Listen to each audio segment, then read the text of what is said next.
Situational awareness is a leadership skill. As a retired Marine, also as a supervisor, manager, and as a martial artist, and as an instructor, I teach that situational leadership and situational awareness is a skill because when you notice more, you lead better. Here are three small habits that you can start today to reduce your risk and increase your calm. Number one, scan the room on arrival.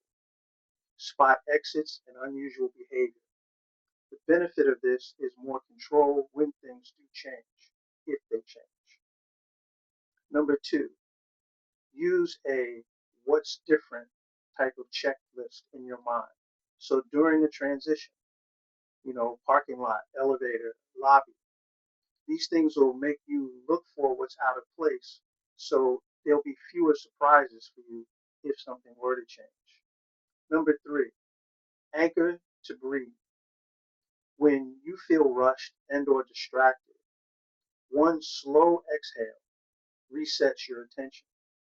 The benefit of this is a greater calm and a clearer decisions as you move forward. These practical tips are rooted in mindfulness and or pattern recognition, and they translate directly into safer and more confident days. Try them this week and tell me which one stuck with you. Take care.